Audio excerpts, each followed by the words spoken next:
Asalaamu calaykum waraxmatullaahi wabarakaatu.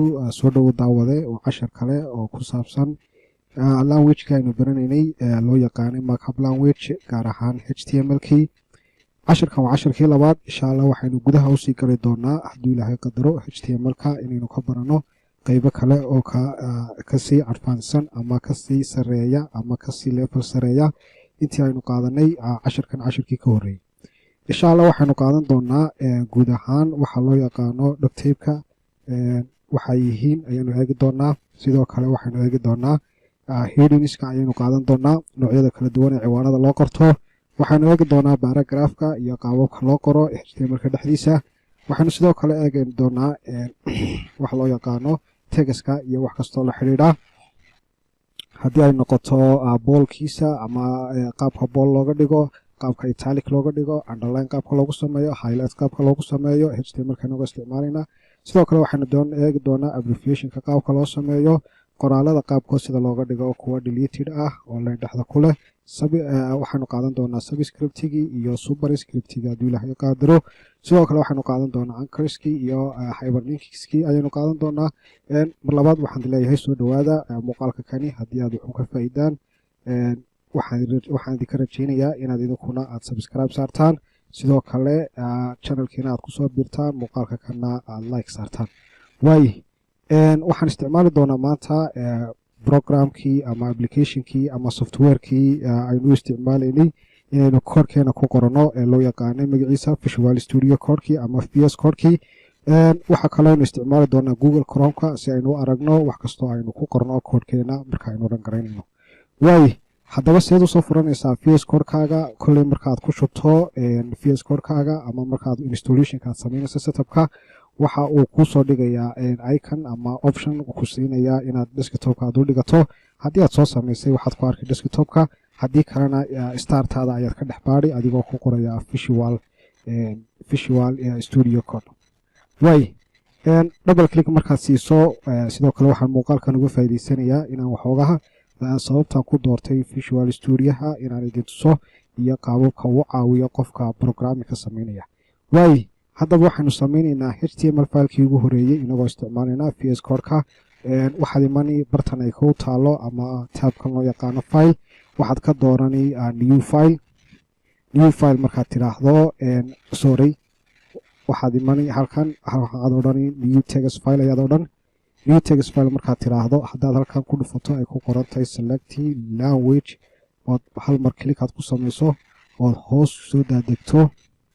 usoo daadegto waxaad halkaa ku arkaysaa dhammaan waxaan o dhan waa wada languageska inta badan ugu caansan ee la isticmaalo, laakiin inagu waxaynu u baahannahay HTML-ka ayaad ku dhufani.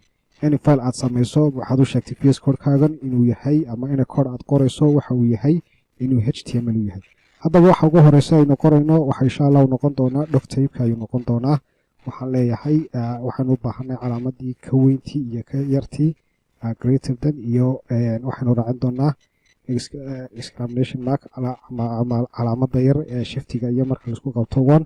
keyboardkaaga hadduu yahay USA intaa waxaad raacini doctape ayaad raacini. doctape aynu qoraynaa waxaynu sheegaynaa browserkeena any code aynu soo wadno aynu soo qori doono inuu yahay HTML. any code intaa wixii ka dambeeya aynu qorayno inuu yahay HTML ayaynu u sheegaynaa browserkeena. noocii hore ama noocyadii hore ee doctape ama fershanadii hore ee la isticmaali jiray islaynu ka soo sheegnay muuqaalkii ka horeeyey. waxaynu u sheegaynaa systemkeena nooca HTML aynu isticmaalayno inuu yahay HTML5 inuu yahay ayaanu u sheegaynaa. intaas aynu ugu sheegnay waxaynu u baahnay inaynu halkan aynu ku qornay aynu qorno. intaa markaad qorto waxaad ku dari oo kale calaamadii ama waxaynu qoranaynaa elementigii ay dhammaan ku wada jireen elementyada uu ka kooban yahay HTML-ku kaasoo ah HTML marka aad H iyo T iyo M marka aan qoray keyboardkayga tab aan taabtay waxa uu sameeyey open tagi iyo closing tagi data arrowgana wuxuu dhigay bartankooga. waa waxyaabaha aynu ku dooranay VS Codekena. intaa marka aynu samayno waxaan rabaa inaan save gareeyo. waxaan leeyahay save as, waxaan dhex dhigayaa locationkii aynu ku shaqaynaynay oo isla folderkana waxaan leeyahay topic 1 ayaan leeyahay. topic 1 markaa dhacdo uma baahni inaan extension iyo wax sii raaciyo waayo faylkan aan soo doortay already waxa weeyaan html. intaa markaan idhaahdo save ayaan leeyahay, faylkayga waa lii save gareeyey. sidoo kale waxaan rabaa shaashadda inaan isleekaysiiyo si aan browserkana aan ugu mar walba aan qorayo koodhka aan uga arki karo browserka. wuxuu leeyahay wax loo yaqaano lifetime, laakiin ma rabo kaasi inaan isticmaalo. waxaan rabaa koodhkayga inaan u madax banaanaado goorta aan rangaraynayo iyo goorta kaleba. shaashaddan yar kala qaybsanayaa, waxaan ka dhiganayaa 2 qaybood. qaybna koodhkaan ku qorayaa, qaybta kalena waxaan ka dhiganayaa meeshii browserka ayaan dhiganayaa si aan u arko koodhkayga. html waa lagama maarmaan. faylkan haddaan rangareeyo, faylkan maan rangarayn, waa kan faylkii. waxaan leeyahay haddaan soo qaado oon drag and drop ku sameeyo waa la mid weeyaan, iyo haddii aad double click ku samayso. okay intaa markaan qoro waxaan ku bilaabayaa waxay qodobka koowaad ee u baahanahay. qodobka koowaad ee u baahanahay waxa weeyaan inaan bal hadda isla aragno qaabka loo isticmaalo headingka, qaabka loo isticmaalo. ka horse intaan headingka isticmaalin waxaan sii diyaarsanayaa headkaygii aniga oo pageka title u sameynaya. hadda waxaad aragtaa inuu bala title yahay. title ayaan u sameynaya. titleka waxaan ka dhigayaa topic 2 ayaa ka dhigayaa. topic 2 ayaa ka dhigayaa ama second page waxa doontaba u bixi. sidoo kale waxaan samaysanayaa bodygu waa elementka lagu qoro wax kasta oo shaashadda ama browserka ama pageka dhexdiisa ka muuqda oo uu screenka inoo soo daawaco ama shaashaddeena aanu ka aragno ama display-ga aanu ka aragno. elementka lagu qoro waxa loo yaqaanaa body. haddaba headkii ugu horeeyey ama ciwaankii ugu horeeyay ayaan qoranayaa aniga oo isticmaalaya elementka loo isticmaalo ciwaanada. elementka ciwaanada loo isticmaalo waxa loo yaqaanaa head ama heading ayaa loo yaqaanaa, iyadoo oo loo soo gaabiyo h1 iyo ilaa iyo h6. ciwaanadaas aynu wada ogsoonahay. mararka qaarkood waxaad isticmaashaa ciwaano waaweyn, mararka qaarkood ciwaano yaryar. sidoo kale elementkuna midaasoo kale waa kaa saacidaya. tusaale ahaan ciwaanka ugu weyn markaad qorayso waxaa la isticmaalaa h1, deetna waxaan leeyahay heading 1 ayaan leeyahay. kulley markaynu rangarayno ayaad arki doontaa control plus s ayaan leeyahay. waan save garaynaya, halkana refresh ayaan ku sameynaya. maxaan filayaa topicia ama pageka magaciisii aan soo bixiyey iyo head 1. saad halka ka arkayso head 1 kan aan isticmaalay waxa uu sameeyey ciwaan buu i siiyey. ciwaanku laakiinse waa waaweyn. haddaad kaaku ka yar aad rabto waxaad isticmaali kartaa h2 ayaad isticmaali kartaa. waxaan leeyahay h2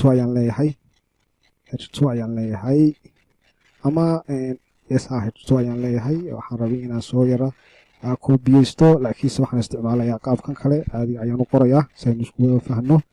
okay h2 ayaan qorayaa. sidoo kale waxaan ku darayaa h3 differenceka u dhexeeya insha Allah shaashadaad ka arki. waxaan leeyahay h3 okay h4 waayahay. hansiyo number okay. waxaan leeyahay h5. sidoo kale waxaan ku darayaa ka ugu dambeeya ama ciwaanka qaabka ugu dambeeya aynu u qori karno. kolley farqiga u dhexeeya waa uun size-ka iyo ciwaankaaga inta la leekeysiinayo. kolley oo qoraaladaada ama paragraphka markaad sameynayso ayaad u kala isticmaali meelaha kala duwan ee qoraaladaad dhigayso. control plus s haddaan idhaahdo refresh aan idhaahdo intan ayay ku kala duwan yihiin ciwaanadu. sidaan halkan aad ka arkayso ayay kugu soo kala baxayaan. ka ugu sareeya waa headwankii, waa aniga headwan ku qoray. waxaanu isticmaalay elementka headingka gaar ahaan h1 ayaanu isticmaalay. waa qaabka loo qorto qaababkaasi ciwaanada. sidoo kale waxaan ku darsanayaa markaan rabo paragraph inaan qoro. for example ciwaanka markaan qoro waxa ku xiga waa qoraalkii dheeraa ama waa paragraphkii. paragraphka waxaa loo isticmaalaa elementka loo yaqaano paragraph, iyadoo oo characterkiisu yahay b for ben. haddaad tiraahdo tab aad isticmaasho waxaad arkaysaa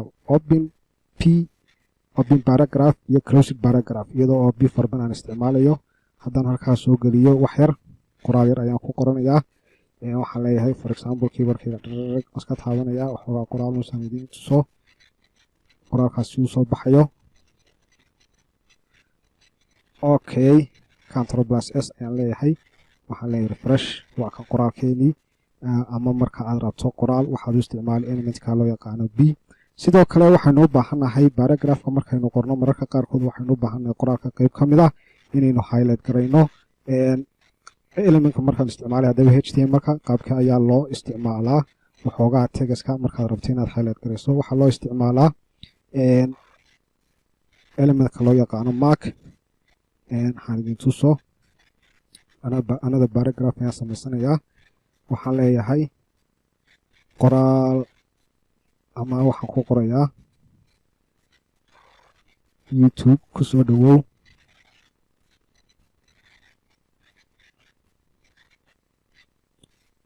dhawow abyad touch source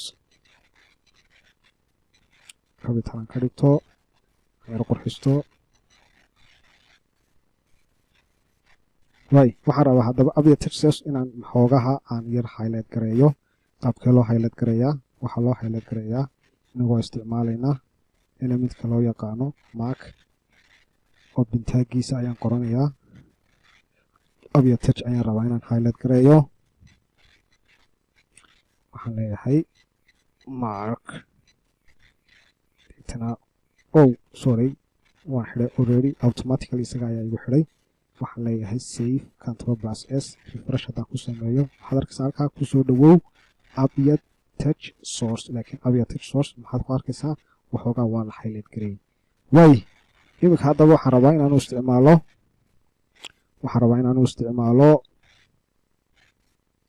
waayahay hadda waxaan rabaa inaanu isticmaalo haddii aan highlightka aynu soo baranay waxaan rabaa qoraal kale inaan kusoo darsado qoraalkaasi aan ku isticmaalo farta qaababkii kala duwanaa ee loo qorayey haddii ay tahay bool haddii ay tahay italic haddii ay tahay underlineki another paragraph kale ayaan kusoo darsanayaa waxaan leeyahay abyad touch source ayaan leeyahay qoraalkaasi sidiisaas ayaan ku daynayaa saan waxoogaa farqiga u dhexeeya aad u aragtaan markaan bool ka dhigayo iyo markaan italic ka dhigayo iyo markaan ka dhigayo underlineka markaan ka dhigay copy ayaan ku samaysanayaa sidoo kale imika waxaan ku horeysiinayaa qaabka looga dhigo bool laba qaab ayaa looga dhiga ama laba element oo kala duwan ayaa la isticmaalaa ka koowaad magaciisa waxaa loo yaqaanaa strong ayaa loo yaqaanaa strong ayaa loo yaqaanaa strong deeto dhexdeeda waxaan dhiganayaa abyad touch source kalabadna waxaa loo isticmaalaa b for book ayaa loo isticmaalaa waxaan leeyahay b dhexdiisa waxaan dhiganayaa abyad touch source refresh ayaan ku sameynayaa ma save gareey deetana refresh aan ku sameeyo maxaad arkaysaa laba qoraal oo ah labadooduba bool haddaba halkaasi waxaan soo hoos dhiganayaa waxaan samaysanayaa another paragraph ayaan samaysanayaa waxaan paragraphkan aan u isticmaalayaa inaan ka dhigo qoraalkayga waxoogaa italic qaabka looga dhigo waxaa la isticmaalaa waxa loo yaqaano em ayaa la isticmaalaa markaad rabto qoraalkaaga inaad ka dhigto italic laba nooc ayaa looga dhigaa sida boolka oo kale marka koowaad waa inaad isticmaasho em mar labaadkana waa inaad isticmaasho i keliya inaad isticmaasho control plus s ayaan leeyahay refresh ayaan ku sameynayaa waxaad arkaysaa laba abyad oo labadooduba ay yihiin italic waan sii wadaynaa qoraalkeena waxaan isticmaalayaa iminkana underlineka ayaan isticmaalayaa qaabka looga dhiga underline waxaa la isticmaalaa underline ama qoraalkaaga markaad rabto inaad lan yar aada hoos mariso waxaa loo isticmaalaa xarafka loo yaqaano ama characterka loo yaqaano u waxaan leeyahay control plus s refresh ayaan ku sameynayaa maxaad arkaysaa abyad touch sourceka dambe waxa uu leeyahay line ayuu leeyahay abbreviationka marka la isticmaalayo for example imika waxaan rabaa qaabka loo sameeyo abbreviationka inaan tuso markaaynu qoraal aynu leenahay iyo s iyo abtani waxay u taagan tahay maxay iyo maxay abbreviationka noocaas ayaan rabaa waxaan leeyahay paragraph markaan idhaahdo waxaan leeyahay youtube-keena ama youtube channel keena waxaa lagu magacaabaa halkaas ayaan ka sameynayaa abbreviationkii appr ayaan isticmaalaynaa inaga oo titlekii u samaynayna. waxaan leeyahay abia text source waxaa loo soo gaabiyaa a iyo t capitala iyo s. daar refresh ku sameeya save gareeya horta deetana refresh aan idhaahdo. halkaa waxaad ku arkaysaa youtube channelkeena waxaa lagu magacaabaa ats. haddaan ku dul qabto maxaad arkaysaa waxa soo baxaya magacii aynu ugu talagalnay ee halkaa titleka aynu gelinay. titleka ayaa loo isticmaalaa wixii aad rabto muuqaalkaaga marka aad waxaan ka wadaa tagiskaaga markaad rabto inaad abbreviation aad u samayso. okay, halkaasaan kaga gudbaya abbreviationka iyo wixii la halmaala. waxaan kusii darayaa qaabka loo sameeyo qoraalka qeybtood looga dhigo waxoogaa inay deleted ama qoraal deleted oo kale ah looga dhigo. qaabkaasi waxaanu isticmaalaynaa waxa loo yaqaano ama elementka loo yaqaano del ayaan leeyahay abia text source control plus s save haddaan idhaahdo maxaad arkaysaa line ayuu dhexda ka mariyey. taasi macnaheedu waxa weeyaan markaad rabto haddii aad rabto insertion inaad ku samayso oo kale waxaa la isticmaalaa waxa loo yaqaano in iyo s ayaa la isticmaalaa. haddii aad rabto qoraalkaaga inaad mararka qaarkood strict inaad ku samayso isagana waxaa la isticmaalaa s keliya ayaa la isticmaalaa. mar walba oon taabto elementka magaciisa oon taab raaciyo open tagga iyo closing tagga labaduba automatically ayay isugu kala qorayaan. saaad arkaysaan waxaan sameeyey qoraalkii deleedka. intaa kaga sii gudbo waxaan ku darsanayaa waxaan sii raacinayaa wax loo yaqaano superscript iyo subscript.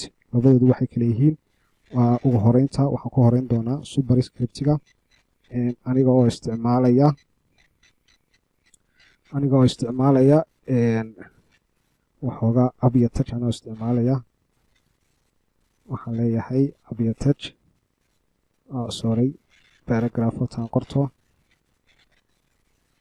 okay, waxaan leeyahay abia touch markaan idhaahdo waxaan sii raacinayaa sub ayaan israacinayaa. sabkaa waxaan ku dhex qorayaa a t iyo s ayaan ku dhex qorayaa. deetana safe ayaan leeyahay control plus s. halkan refresh haddaan idhaahdo maxaad arkaysaa sub waxoogaa yar hoos dhigayaa sub markaan isticmaalo. mar labaad haddii aan abia text source aan qaato marka kale aan isticmaalo super iyo b iyo a iyo t iyo s aan isticmaalo control plus s aan idhaahdo refresh aan ku sameeyo waxaad arkaysaa labadaba sub baan isticmaalay. kan aan ka dhigo b4 ben aan ka dhigo control plus s. hadii aad rabto qaabkaasi inaad u isticmaasho midna hoosta ayuu dhigayaa midna waxau dhigayaa dusha ayuu dhigayaa. super iyo wax loo kala yaqaanaa super iyo subscript ayaa loo kala yaqaanaa. okay, hadda waxaan eegi doonaa qaabka link loo sameeyo websitekeena loogu xidho another website pagekeena sida aynu ugu xidhi lahayn link iyo elementka loo isticmaalo waxaa loo yaqaanaa anchor oo loo soo gaabiyo deetana halkan ay ku qoran tahay rf ama hr iyo s iyo f ayaynu gelinaynaa linkaga aynu rabno marka lagu dhufto qoraalkan aynu qorayno inuu soo baxo. http ayaan leeyahay toos ha u geeyo dadka tusaale ahaan google ama example.com ciwaankaad rabto ama websitekaad rabto ayaad halkaa gelini.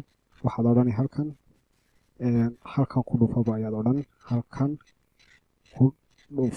odhan markastoo lagu dhufto qoraalkaasi waxa uu toos u geyn doonaa websitekaad halkaa geliso. refresh haddaan ku sameeyo bartaadaad ku dhufto wuxuu toos u geynayaa isla pagekii inagoo joogna wuxuu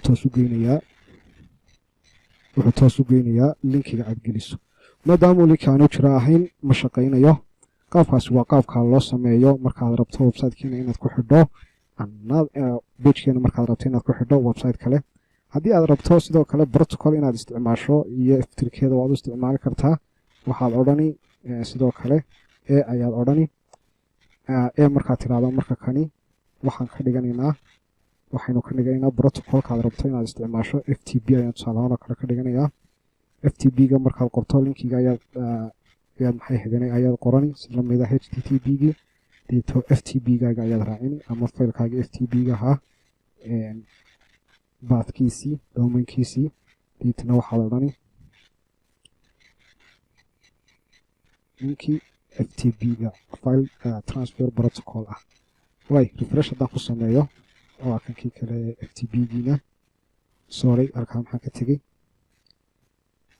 ka tegey sorry waa sax weeyaan waxaa kama tegin qaabkaas ayaad usoo qoran qaabka ayaad u qori qaabkaas ayaad u qori markaad rabto inaad isticmaasho waxoogaa protocol aan ahayn ka http-ga sorry halkan waxaynu ka dhiganaynaa kama dhiganayno waxaynu isticmaalaynaa hrf-ka caadiga laakiin sometimes waa la isticmaali karaa okay kaalagaan kaga gudbo markaad rabto inaad ku xidho waan kusii guda soconaynaa oo waynu kusii soconaynaa cashirkeena qaybtiisa ugu dambeysa ama elementka ugu dambeeya intii la wadaagayo isaga waxaynu rabnaa inaynu ku xidhno qaabka loo isticmaalo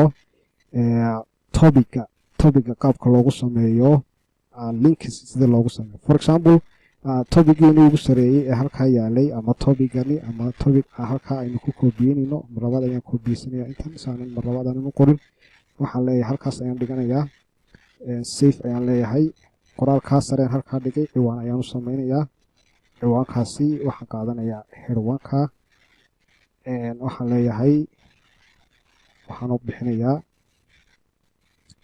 ciwaan cusub waxaan leeyahay link topic ujeedkaygu waxa weeyaan waxaan rabaa inaan ciwaankaygaasi aan u sameeyo id markaan u sameeyo topigaasi meel kasta oo aan joogo haddii aan ku dhufto id aan u sameeyo for example waxaan leeyahay id ayaan leeyahay waxaan u bixinayaa topic 1 ayaan u bixinayaa topic 1 ayaan leeyahay topic 1 ayaan u bixiyey waxaan rabaa xagan kale inaan ku sameeyo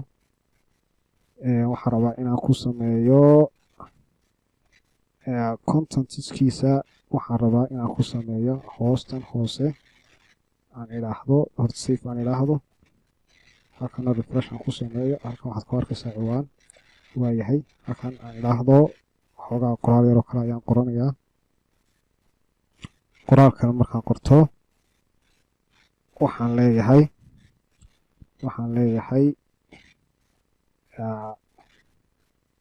paragraph ayaan kusoo darsanayaa sorry paragraph ayaan kusoo darsanayaa b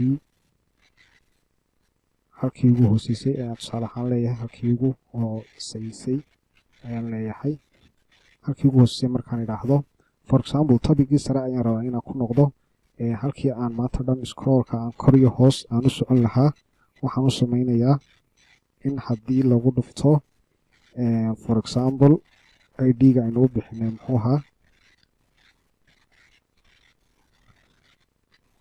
kahor intaanan samayn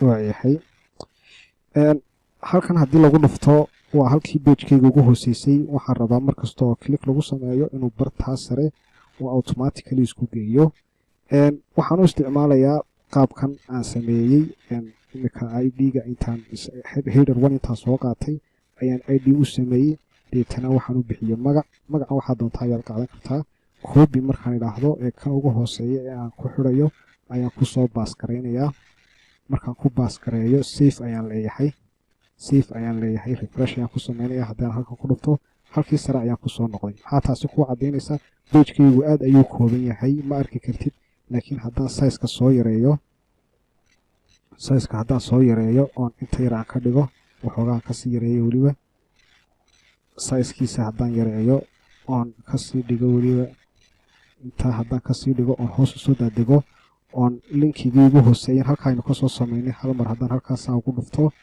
muxuu ii geeyey dusha sare ayuu ii geeyey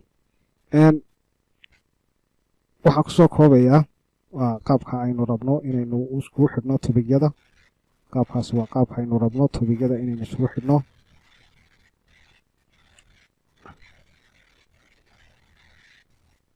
qaabkaas ayaan rabnaa tobigyada inaynu isugu xidhno qaabkaas ayaana loo isticmaalaa waxaan rabaa inaan idin tuso qaabka loogu xidho html-ka another page for example this is topic 1 topic 3 ayaynu samaysanaynaa ama topic kale ayaynu samaynaynaa waxaan leeyahay new file haan sameeyo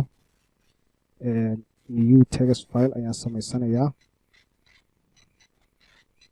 languageka qaabkii aan mar labaad aan qaabkii hore kale usoo doorto ayaan mar labaad idinku celinayaa si aanan mar labaad waxba aan uga qorin intan ayaan copy ku samaynayaa waxoogaa editing un baan ku samaynayaa magacda si aan uga bedbedelo herkiisa waxaan ka dhigayaa horta kow second page ayaan ka dhigayaa waxaan rabaa inaan tuso qaabka topic another page loogu xidhi karo html-ka ama qaabka loogu isticmaalo safe ayaan leeyahay halkan waxaan ku qorayaa second waxaan ku dhex safe garaynayaa folderkeenii aynu ku dhex shaqaynaynay ciwaanka pageka labaad ayaan ka dhigayaa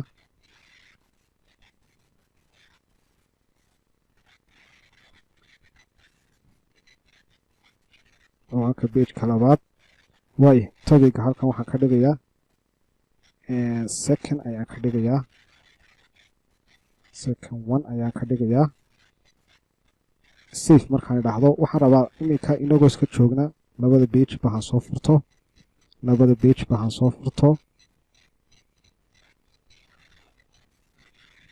waa kan second pagekii waa kuwan labada page page 1 iyo page 2 waxaan rabaa bagekan ciwaankiisa ugu sareeya haddii lagu dhufto topic 1 aniga oo jooga ama bageka iyo topic 2 ku qorantahay aniga oo jooga haddii linki halkan yaalla lagu dhufto inuu toos u geeyo topica halkaa yaalla umuuman intaan u socday oo ujeedkaygu waa halkaas weeyaan qaabkii ayaa haddaba laysugu xidhaa waxaa laysugu xidhaa si lamid a qaabkan aynu markii hore aynu samaynay oo kale waxaan leeyahay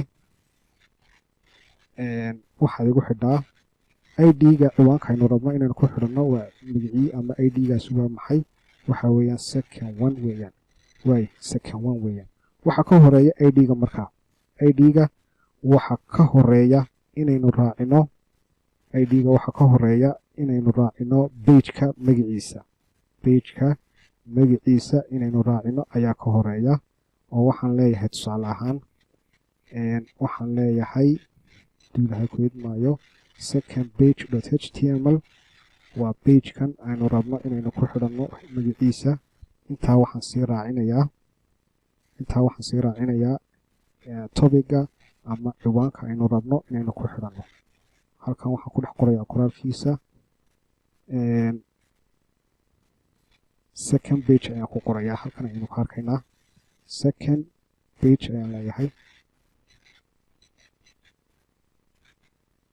second page topic ayaan leeyahay safe ayaan leeyahay refresh ayaan ku sameynayaa waa kan sorry halkaa haddii aan breakline aan isticmaalo ka waran si ay laba inoogu kala noqdaan yes waa kan halkan haddii aan ku dhufto oon click ku sameeyo wuxuu toos ii geyn doonaa second page ayuu toos ii geynaya waan iska xidhayaa right click ayaa ku sameynayaa maxaad arkaysaa iminka waxaan joogaa ciwaanka bageka labaad ayaan joogaa halkii markii hore wuxuu ahaa aan soo noqdo mar labaad waxaan joogaa iminka topic 1 titleka saad halkaa ka arkayso haddii aan hal mar ku dhufto bagekani wuxuu toos ii geynayaa second page ciwaankiisii koowaad waay qaabka ayaa laisugu xidhaa topic laba kala page waxaan rabaa inaynu kusii soconno cashirkeena maanta anigoo ku dari doona halkaa oo sii raacin doona qaabka loo sameeyo another breakline han isticmaalo breakline waanu iman doonaa hadda laakiinse cashirkeena inaguma jirto soo noqon doonaa qaabka loo sameeyo call numberka ama call us ama call me qaabka loo sameeyo waxaa la isticmaalaa waxaan isticmaali doonaa isla anchor linkiga anchor element ayaynu isticmaali doonaa inagoo marka kan isticmaalaynaa tell attribute 1 2 3 4 5 6 7 8 9 waxaan leeyahay call me ayaan leeyahay refresh haddaan idhaahdo pagekeena second pageka maaha waxa weeyaan topic 1 yes waa call me haddaan hal mar ku dhufto ama xarafka uu samaynayo haddaad arkayso mar haddaan ku dul qabto geeskaa kale ee shaashadayda waxaa ka soo baxay nambarkii la garaacay haddii aan ku dhufto oo applicationkii uu igu jiro wax lagu garaacayay toos ayuu soo qabanaya markaad rabto qaabka inaad wax u samaysana waxaad u isticmaali isla anchor ayaad u isticmaali haddii aad rabto tusaale ahaan haddii aad rabto inaad mar kasta oo imika haddii aad saa u fiirsato ad arkaysay markaan ku dhufto second page isla pagekeenii unbuu ka dhex tegey second pagekii waxaan rabaa new tab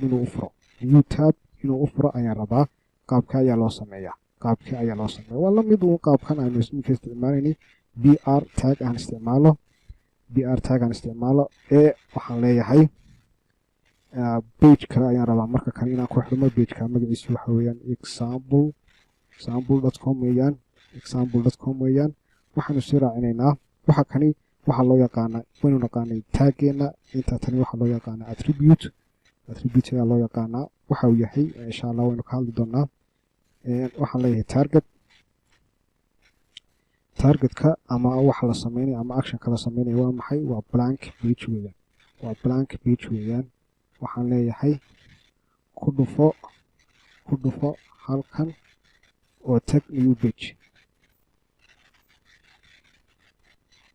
control plus s ayaan leeyahay refresh ayaan ku sameynayaa halka ugu hooseysa maxaad arkaysaa ku dhufo halkan oo tag new page haddaan halkan mar click aan ku sameeyo wuxuu toosii geynayaa new page ayuu toosii geynayaa marka alashaan wuxuu u furay new tab ayuu furay halkii uu isla pagekan uga dhex furi lahaa waxaan kusii socdo maadaamanu aragnay qaabka loo sameeyo numberka ama call asta qaabka loo sameeyo waxaan marka kani rabaa inaan idin tuso qaabka loo sameeyo emailka qaabka loogu xidho isla pagekaaga oo noqon doona topica ugu dambeeya ayaan leeyahay markaan idhaahdo waxaan sii raacinayaa wax loo yaqaano emailka magaciisa waxa weeyaan waxaa la isticmaalaa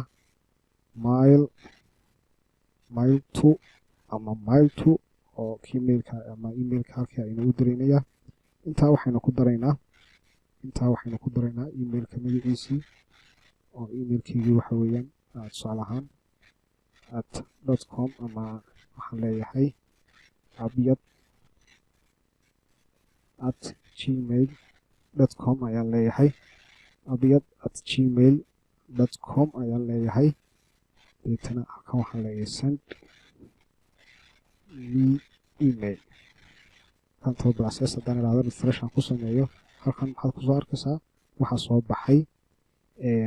waxaa ii soo baxay send me email haddaan hal mar click ku sameeyo wuxuu toos ii geynayaa ama toos wuxuu usoo furayaa meeshaydii mail boxkii ayuu toos usoo furaya ama applicationka igu jira ee mailka igu shaqaynaya ayuu toos usoo furaya halka kan markaynu joogno security ahaan lama isticmaalo inta badan ma fiicna inaad isticmaasho waxaa loo yaqaano blank waayo waxay leedahay security vulnerability ayay leedahay security vulnerabilitygaasi oo haddii uu qofku uu sameeyo uu soo raacin karo javascript waxaynu kaga hadli doonaa qaybta ethical hacking-ka laakiin lama isticmaalo incriminatory inaad isticmaashaan email inaad isticmaashaan oo aad ku dartaan markaaynu rabno new page inaynu furno blank intaas ayaan kusoo koobaya asalaamu calaykum waraxmatullaahi wabarakaatu